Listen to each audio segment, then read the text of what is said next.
அனைவருக்கும் மகா சிவராத்திரி நல்வாழ்த்துக்கள். எல்லோருக்குமே சிவபெருமானோட அருள் பரிபூர்ணமாக கிடைக்கும். நீங்கள் அவரை வணங்கினாலும் சரி, வணங்காவிட்டாலும் சரி, நம்மளுடைய கர்ம வினைகளுக்கும் நம்மளுடைய நல்ல வினைகளுக்கும் ஏற்ற மாதிரி சிவபெருமானுடைய ஆசி பரிபூர்ணமாக கிடைக்கும். அவர் எப்போ நம்மக்கிட்ட சேரணும்னு நினைக்கிறாரோ அப்போ யார் தடுத்தாலும் கண்டிப்பாக நம்மக்கிட்ட சேர்ந்து நமக்கு நல்ல வழியை காட்டுவார். அப்படி தான் பார்த்தீங்கன்னா என்கிட்டையும் வந்தார். ஆனால் வரத்துக்கு ரொம்ப தாமதம் ஆயிடுச்சு. ஆனால் வந்தாலும் ரொம்ப சிறப்பாக நான் பூஜை பண்ணிகிட்ருக்கேன். யாருக்கெல்லாம் சிவபெருமானை ரொம்ப பிடிக்கும் அப்படின்னு கமெண்ட்டில் சொல்லுங்கள்.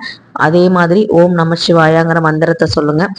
எப்பவும் பண்ணுற பூஜை மாதிரி இந்த பூஜை கிடையாது. ஏன்னா எனக்கு உடம்பு இன்னும் நான் நார்மலாக ஆகலை. எனக்கு கொஞ்சம் உடம்புலாம் வலி இருக்க தான் செய்யுது. அதான் நான் சொன்னேன், ஏற்கனவே சொல்லியிருந்தேன், கண் திருஷ்டி அப்படிங்கிறது ரொம்ப ரொம்ப பொல்லாதது அப்படிங்கிறது எனக்கு தெரியும். அது தெரிஞ்சிருந்தும் நான் தெரியாதனமாக என் வாட்ஸ்அப் ஸ்டேட்டஸில் வச்சுட்டேன். அதனால் வந்த விளைவு தான். ஏன்னா நமக்கு யூடியூப்பில் அப்லோட் பண்ணால் கூட தெரிஞ்சவங்க தெரியாதவங்க யாரோ பார்த்துட்டு போயிடுவாங்க. ஆனால் வாட்ஸ்அப்பில் நம்ம நல்லா தெரிஞ்சவங்க மட்டும்தான் பார்ப்பாங்க. அதுவும் அந்த 24 மணி நேரம் நம்ம என்ன பண்ணுறோங்கிறத பார்த்துக்கிட்டே இருந்து அந்த மனசளவில் அவங்க நினச்சா கூட இவங்க இவ்வளோ சந்தோஷமாக இருக்காங்கன்னு நினச்சா கூட நமக்கு அதனுடைய பாதிப்பு ஏற்படுங்கிறத நான் நல்லா புரிஞ்சுக்கிட்டேன். யாரும் பார்த்தீங்கன்னா இவங்க நல்லா இருக்காங்க, சந்தோஷமா இருக்காங்க அப்படின்னு வாழ்த்துறதை விட, இதை ஏன் ஸ்டேட்டஸ்ல வைக்கிற, இதை ஏன் இப்படி பண்ற, இதை ஏன் நீ காட்டுற, அதனால தானே உனக்கு இப்படி ஆச்சு அப்படின்னு சொல்றவங்க தான் அதிகம். ஸோ நம்ம சந்தோஷத்துக்காக கொஞ்ச நேரம் வச்சதுக்கு இவ்வளோ பெரிய வினையா அப்படிங்கிற மாதிரி இருந்தது. திரும்பவும் நானும் என் வீட்டுக்காரும் முடிவு பண்ணிட்டோம், வாட்ஸ்அப்ல இனிமேல் எதுவுமே வைக்கக்கூடாது அப்படிங்கிறத. இன்னைக்கு பார்த்தீங்கன்னா நான் இது மகா சிவராத்திரி அன்னைக்கு நான் வீட்டில் பண்ண பூஜை, அபிஷேகம், கோவிலுக்கு போன நாகமணி அம்மன் கோவிலுக்கு போன அலங்காரம், அபிஷேகம் எல்லாமே உங்ககிட்ட காமிச்சிருக்கேன். கண்டிப்பாக தொடர்ந்து பாருங்கள். உங்களுக்கு சிவபெருமானை ரொம்ப பிடிக்கும் அப்படின்னா கண்டிப்பாக கமெண்ட் செக்ஷனில் ஓம் நம சிவாயாங்கிற மந்திரத்தை சொல்லுங்கள். நேற்று பார்த்தீங்கன்னா நான் மாலை 6 மணிக்கு கோவிலுக்கு கிளம்புறதுக்கு முன்னாடி வீடெல்லாம் நான் நல்லா தொடச்சிட்டு அதுக்கப்புறம் சிவபெருமானுக்கு அபிஷேகம் பண்ணுறதுக்கு மஞ்சள், விபூதி, நெய்யால் அபிஷேகம் பண்ணியிருந்தேன். இந்த நெய் அபிஷேகம் பண்ணுறது அப்படிங்கிறது ரொம்ப ரொம்ப நல்லது அப்படின்னு சொன்னாங்க. ஸோ அதனால் பார்த்தீங்கன்னா நான் சிவலிங்கத்துக்கு, நம்ம வீட்டில் இருக்க சிவலிங்கத்துக்கு நெய் அபிஷேகம் பண்ணதில்லை. ஒரு தடவை தான் பண்ணியிருக்கேன். அதனால் மகா சிவராத்திரி அன்னைக்கு பண்ணலான்னு சொல்லிட்டு நேற்று நெய் அபிஷேகம், மாதுளம்பழம் வச்சு, செவ்வந்தி பூ, செவ்வரளி மலர் சாற்றி, 5 முக தீபம் ஏற்றி நல்லபடியாக பார்த்தீங்கன்னா வழிபாடு செஞ்சேன். எனக்கு ரொம்ப திருப்தியாக இருந்தது.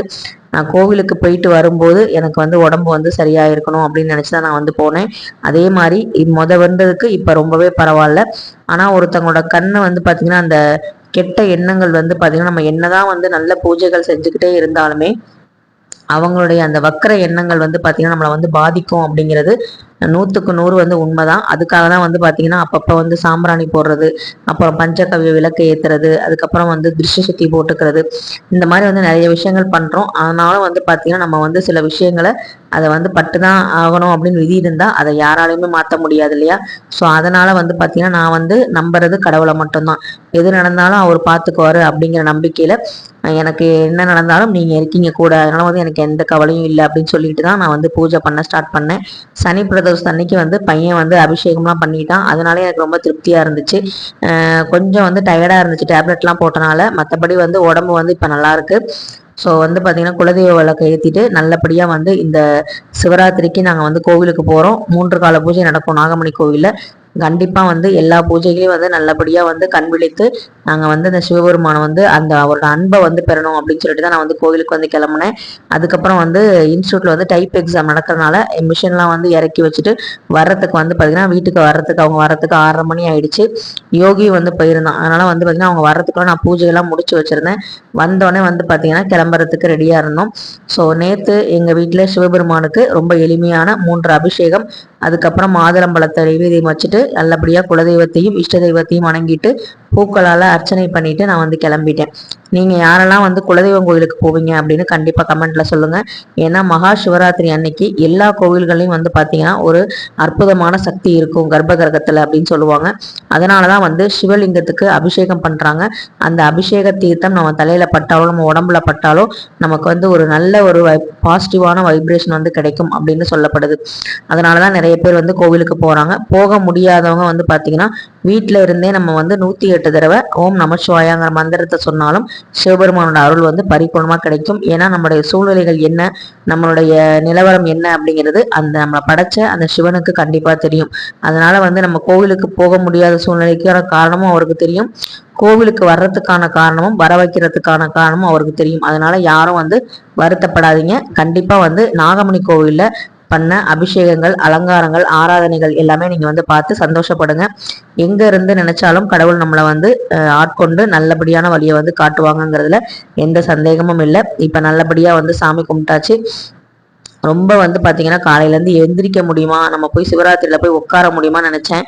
ஆனால் சாயங்காலம் வந்து பார்த்தீங்கன்னா இந்த அளவுக்கு பூஜை பண்ணுற அளவுக்கு என்னை வந்து நல்லபடியாக தெம்ப கொடுத்த அந்த இறைவனுக்கு நன்றியை சொல்லிட்டு நாங்கள் வந்து கோவிலுக்கு வந்து கிளம்பிட்டோம். யோகி வந்து பார்த்தீங்கன்னா சிவராத்திரி அன்னைக்கு கொஞ்சம் ஒரு புது வைப்ரேஷன் வந்து அவன்கிட்ட இருக்கும். அங்கே வந்து நான் வந்து அபிஷேகம் பண்ணுவேன் அப்படின்லாம் சொல்லுவான். அவங்க கொடுத்த பிள்ளை அப்படிங்கிறனால எதுவுமே வந்து சொல்ல மாட்டாங்க. நேற்று எனக்குமே ஒரு பாக்கியம். இந்த ஊஞ்சல் உற்சவர் அம்பாளுக்கு வந்து பார்த்தீங்கன்னா பூக்கள் வந்து என்ன வந்து வைக்க சொன்னாது, சடையில நான் பூவெல்லாம் வச்சு விட்டேன். அப்புறம் வளையல் வந்து போட்டு விட்டேன் அம்பாளுக்கு. ரொம்ப சந்தோஷமா இருந்துச்சு. அந்த ஊஞ்சலை உற்சவர் அம்பாலை நல்லபடியா வந்து ஊஞ்சல் ஆட்டி விட்டதுல எனக்கும் ரொம்ப சந்தோஷமா இருந்துச்சு. அதுக்கப்புறம் வந்து அபிஷேகங்களுக்கு தேவையான விஷயங்கள் எல்லாமே வந்து பண்ணோம். ஏன்னா வந்து பாத்தீங்கன்னா இங்க வந்து நாங்க மட்டும் தான் இருந்தோம், நிறைய பேர் வந்து வரவே இல்லை. இருந்தாலுமே அப்ப வந்து அப்பா வந்து கேட்டாரு கோவில்ல, ஏன் உங்க வீட்டுல நிறைய பேர் எல்லாத்தையும் கூட்டிட்டு வந்திருக்கலாம்ல அப்படின்னு சொல்லி கேட்டாரு. நான் அதுக்கு ஒரே வார்த்தை தான் சொன்னேன், சிவபெருமான் வந்து யாரை வந்து இங்க வரணும்னு நினைக்கிறாங்களோ, அவங்கள வந்து யார் பார்க்கணும்னு நினைக்கிறாங்களோ அவங்க தான்ப்பா வர முடியும், என்னாலே வர முடியுமான்னு தெரியாம இருந்தது. ஏதோ அவருடைய அருள்னால நான் வேண்டிக்கிட்டே இருந்தனால நான் வந்துட்டேன் நல்லபடியா, இல்லைன்னா நானே வந்திருக்க மாட்டேன் அப்படின்னு சொன்னேன். அதுவே வந்து பாத்தீங்கன்னா அவருக்கு ரொம்ப சந்தோஷத்தை கொடுத்துச்சு. அதுக்கப்புறம் வந்து அபிஷேகங்கள் எல்லாம் பண்ண ஆரம்பிச்சாங்க. மொத்தம் வந்து பாத்தீங்கன்னா முதல் கால பூஜையில 11 அபிஷேகங்கள் வந்து பண்ணாங்க. அதே தான் வந்து பாத்தீங்கன்னா மற்ற காலங்களுக்கும் பண்ணுவாங்க. அதனால வந்து நான் உங்களுக்கு ஒரு கால பூஜை அபிஷேகங்கள் தான் காட்டியிருக்கேன்.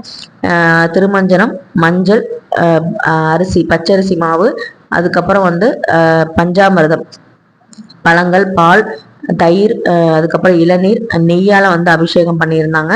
அதுக்கப்புறம் வந்து ஆரஞ்சு ஜூஸ் வந்து வாங்கிட்டு போயிருந்தோம். எப்போவுமே வந்து பார்த்தீங்கன்னா கரும்பு ஜூஸ் தான் வந்து வாங்கிட்டு போவோம். இந்த தடவை அது வந்து கிடைக்கல, கொஞ்சம் லேட்டானனால அது வந்து கடையெல்லாம் க்ளோஸ் பண்ணிட்டாங்க. அப்படிங்கிறனால நாங்கள் வந்து சாத்துக்குடி ஜூஸ் வந்து வாங்கிட்டு போயிருந்தோம். அதுக்கப்புறம் வந்து பன்னீர், இளநீர், இது எல்லாமே வந்து சந்தனம் எல்லாமே வந்து பண்ணி நல்லபடியாக வந்து ஈஸ்வரனை வந்து குளிர்விச்சாச்சு. அதில் வந்து பார்த்தீங்கன்னா யோகி வந்து பார்த்தீங்கன்னா அதுக்கு ப்ரிப்பேராக வந்து அந்த குட்டி வேட்டிலாம் வந்து கட்டிக்கிட்டு அதுக்கப்புறம் நந்திக்கு மட்டும் அவன் வந்து பண்ணுவான். அங்கே கோவிலில் வந்து எதுவுமே சொல்ல மாட்டாங்க. எனக்கு அதுவே வந்து ரொம்ப ஒரு பெரிய பாக்கியமா இருக்கும். ஏன்னா நான் வந்து சிவபெருமானை வணங்குறதுக்கு 30 வயசு ஆகுது. 30 வயசுல நான் சிவபெருமானை வணங்கினேன். ஆனா வந்து என் பையன் வந்து 9 வயசு, அதுக்கு முன்னாடியே போன வருஷம், அதுக்கு முந்தின வருஷம் எல்லாமே வந்து பாத்தீங்கன்னா இவன் தண்ணியை எடுத்து கொடுப்பான். அப்ப வந்து பாத்தீங்கன்னா எல்லாருமே ரொம்ப ஆச்சரியப்பட்டாங்க, இந்த குட்டி பையனா இருக்கான் இவ்வளவு தூரம் பண்றானே கண் முழிச்சு அப்படின்னு சொல்லிட்டு ரொம்ப வந்து ஆச்சரியப்பட்டாங்க. அந்த மாதிரி வந்து இவனுக்கு வந்து ஒரு 5 வயசுல இருந்தே இங்க வந்து இது மாதிரி செய்யணும் அப்படிங்கிற அந்த பாக்கியத்தை வந்து சிவபெருமான் வந்து கொடுத்துருக்காரு. கடவுள் கொடுத்த பிள்ளை அப்படிங்கிறது வந்து பாத்தீங்கன்னா சரியாதான் இருக்கு அப்படின்னு நானே வந்து நினைச்சுக்குவேன். ரொம்ப வந்து பாத்தீங்கன்னா சேட்டை பண்ணாம அந்த சொல்ற வேலையை செஞ்சுட்டு கரெக்டா வந்து இருப்பான் அந்த நேரத்துல. எனக்கே ரொம்ப பிடிக்கும் அந்த நேரத்துல. ஆனா வீட்டுல வந்து அப்படி இருக்க மாட்டான். ஆனா கோவில்ல வந்து அந்த சிவராத்திரி அன்னைக்கு மட்டும் பாத்தீங்கன்னா இப்படி ஒரு பெரிய ஒரு அற்புதமா நடந்துச்சு. ஸோ ரொம்ப சந்தோஷமா இருந்தது. பிள்ளைக்கும் வந்து பாத்தீங்கன்னா சுத்தி போடணும் அப்படின்னு நினைச்சிட்டு இருந்தேன். நானும் வந்து பாத்தீங்கன்னா அங்க வந்து திருஷ்டி கழிச்சிட்டு நல்லபடியா வந்து சாமியெல்லாம் கும்பிட்டோம். இதுல வந்து பாத்தீங்கன்னா ஒரு பெரிய வந்து மிராக்கள் அப்படின்னா, எனக்கு வந்து உடம்பு வந்து எந்திரிக்கவே முடியாத அளவுக்கு இருந்தேன்னா எந்திரிச்சு போய் 3 கால பூஜையும் அட்டன் பண்ணி நாளையில விடிய காலையில நாங்கள் 6:30 மணிக்கு தான் வந்து அங்கேருந்து கிளம்பணும். ரொம்ப வந்து பார்த்தீங்கன்னா சிவபெருமான்கிட்ட ஓம் நமச்சிவாயங்கிற மந்திரத்தை மட்டும் தான் சொல்லிட்டு இருந்தேன். அதனால கஷ்டங்கள்ங்கிறது சாமி எவ்வளோ கும்பிட்டாலும் நம்மளோட கர்மாக்களுக்கு ஏற்ற மாதிரி சில நேரங்கள்ல கஷ்டத்தை அனுபவிக்கணும். ஆனா அந்த நேரத்துல நம்ம கடவுளை வந்து எந்த அளவுக்கு கெட்டியா பிடிச்சுக்கிறோம் அப்படிங்கிறதா கடவுள் வந்து நம்மளை வந்து சோதிப்பாரு. அந்த சோதனையில நான் வந்து இன்னைக்கு ஜெயிச்சிட்டேன் அப்படின்னு தான் சொல்லுவேன். ஏன்னா நான் வந்து மகா சிவராத்திரி அன்னைக்கு போயிட்டு வந்தாலே எனக்கு ஏதாவது ஒரு நல்லது நடக்குங்கிற நம்பிக்கை என் மனசுல ஆழமா பதிஞ்சிருச்சு. அதனால வந்து பாத்தீங்கன்னா அந்த ஒரு விஷயத்த தருணத்தை ஒரு சின்ன ஒரு உடம்பு சரியில்லை, ஒரு அசதினால நம்ம வந்து தவற விட்டோம் அப்படின்னா அடுத்த வருஷம் வரைக்கும் அதுக்காக நம்ம காத்திருக்கணுமேன்னு சொல்லிட்டு தான் இந்த தடவை என்ன ஆனாலும் சரி நம்ம போயிடணும்னு சொல்லிட்டு தான் கண்டிப்பா வந்து நாங்க கோவிலுக்கு வந்தோம். நல்லபடியா வந்து முதல் கால பூஜை, 2ஆம் கால பூஜை, 3ஆம் கால பூஜை நல்லபடியாக வந்து பார்த்து அம்பாளையும் வந்து காமாட்சி அம்மன் அலங்காரத்தையும் பார்த்து சூளத்துக்கும் அபிஷேகம் பண்ணி நந்தியோட ஆசையும் வாங்கி பரிபூர்ணமாக வந்து பார்த்தீங்கன்னா அந்த அர்த்தநாதீஸ்வரருடைய ஆசீர்வாதத்தை வாங்கிட்டு நல்லபடியாக வந்து வீட்டுக்கு வந்தாச்சு. உங்களுக்கு இந்த வீடியோ பிடிச்சிருந்தா கண்டிப்பாக லைக் பண்ணுங்க, ஷேர் பண்ணுங்க, மறக்காம சப்ஸ்கிரைப் பண்ணுங்க. உங்களுக்கு மகா சிவராத்திரி எப்படி இருந்தது அப்படிங்கிறத கமெண்ட்ல கண்டிப்பாக சொல்லுங்க. நன்றி, வணக்கம்.